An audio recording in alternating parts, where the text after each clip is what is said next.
There are 54 countries on the African continent. So what would happen if all 54 nations decided to join forces and become a single country? How would it come to be? What would happen? And would it even be successful? That is what we'll discuss today on Africa Assemble. By the way, be a friend and subscribe, click the notification button to never miss our videos, and like this video to help us make more content you love about our amazing continent. Let's dive in.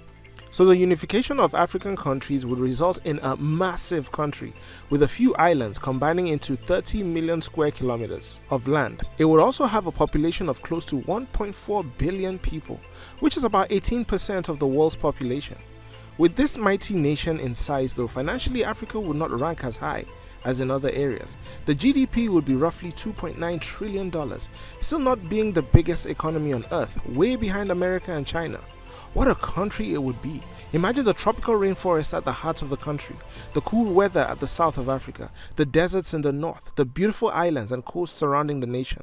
Why wouldn't you want to visit Africa, rich with natural resources and enough land to welcome 1 million people? But what would it take for the nations to become a country? First, presidents would have to agree to this after years of planning the changes to the constitution, the laws, the national anthem and the name of the new country. This would not be easy, as this would mean the African leaders will have to resign from their positions. You have the King of Eswatini, who will have to give up his supreme rule, and there are some presidents who have been in power for over decades that will have to compromise. Then there are the presidents of North Africa who typically align with Arab nationalism that will struggle to integrate with the rest of Africa. Whoever unites the whole of Africa would have to be influential, great with words and sublimely patient. However, after all the deals and compromise, what would the government look like? To be stable, it would be better for the current presidents to become governors of the previous countries, allowing former countries to maintain micro policies but adhering to the macro system of laws for the country. Choosing the first president of the nation would also be tough. However, most likely the president could be chosen through a national vote or a vote only including the former presidents. Some other factors would have to be determined. What would the capital of Africa be? As many suggestions would lead to Addis Ababa, as it's where the current AU headquarters is, other favorable candidates would be Lagos, Cairo or Johannesburg. What would the flag look like? Africa could fall back to the Pan-African colors with the national emblem or move away with entirely new colors. As for the currency, it will be more challenging. The better option would be to create a new name for a currency, as many Africans would not want to use the franc or the pound. This in long term would make it easier for businesses to flourish, even with foreign investors. What name would be suitable for the new nation? As history suggests, Africa was a name given by a non-African. Would the new country want to create a new identity with a new name, or keep things simple and same with just the name Africa? Probably the biggest issue would be the official language.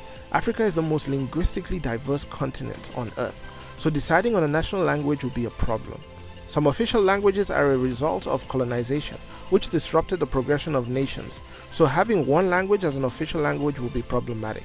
The best solution would be to follow South Africa and have multiple official languages, probably 4 to be exact, also imitating the AU's protocol for official languages. As a united Africa, the new country would inevitably have to deal with Melilla and Ceuta, the Spanish cities in Morocco. Would they be left alone? Would they be given an option to be part of Africa, or would its inhabitants stay in Morocco? With that said, what would be the issues of a single country? Loss of nationalism would be the first issue. It's not a far-fetched to see the possibilities of riots against unification, as people would not be happy with blending history and culture with neighbors. Even before the scramble for Africa, African tribes lived in their own spaces, separate from others, only really communicating via trade.